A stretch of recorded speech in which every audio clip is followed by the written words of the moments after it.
Если уж делать подкаст, так делать про тех, про кого никто еще не знает, про тех, у кого есть проблемы, про тех, кому нужна помощь. Ну и что, в результате наши героини оказываются и на глянцевых страницах, и на федеральных страницах, и на телевизионных страницах, и еще где-то. А наш формат утаскивает другие подкасты.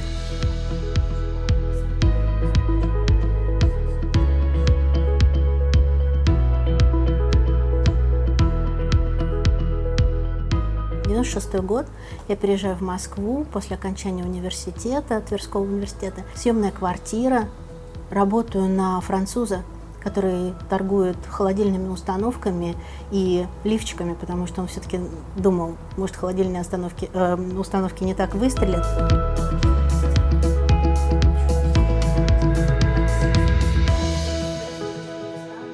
Мы никто ничего не умели делать. Мы все были с каких-то филфаков, с каких-то, не знаю, литературных факультетов, даже с биологических факультетов, физических.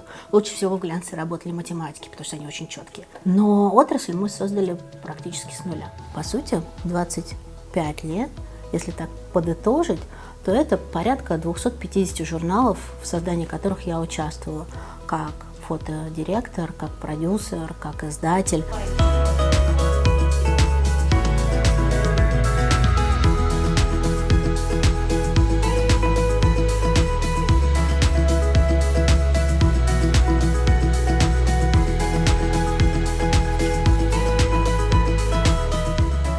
Было 3 темы. Про секс, потому что модно. Про алкоголизм, потому что мне есть что поведать миру на эту тему.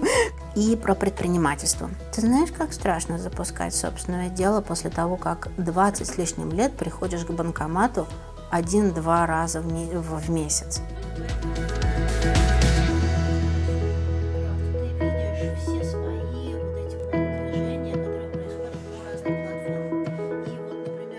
Меня зовут Анастасия Резнякова, я основательница единственного в Новосибирске магазина без упаковки «Передрез».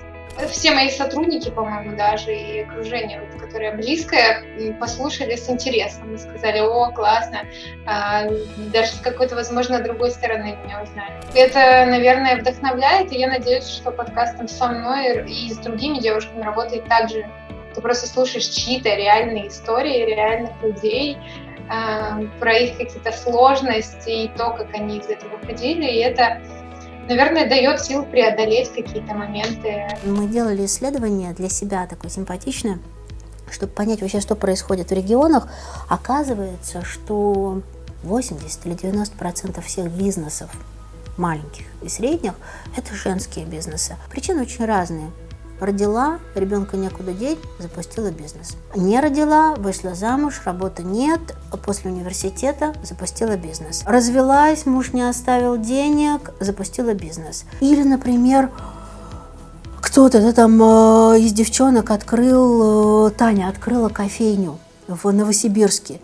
И не просто на кофейне. Она говорит: я не хочу, чтобы не было очередей. Я хочу, чтобы был кофе какой-то хороший. Я хочу, чтобы было приложение, чтобы люди не теряли время. Я говорю: Тань, а ты можешь про деньги? Она говорит: да-да-да. Ну ты понимаешь, главное, чтобы могли прийти с собаками. А вот там один написал, и они все время про эту заботу.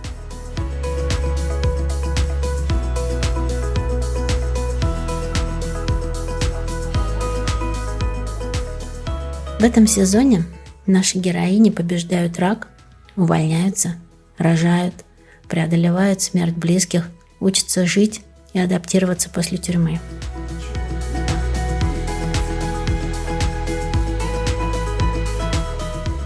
Мне бы хотелось сделать такой в InLiberty конференцию, Public Talk а-ля TED, где каждая из моих девочек, и не только, имела бы 15-20 минут, чтобы рассказать по определенному сценарию, как она делала свое дело, какие у нее проблемы, какие у нее есть вопросы.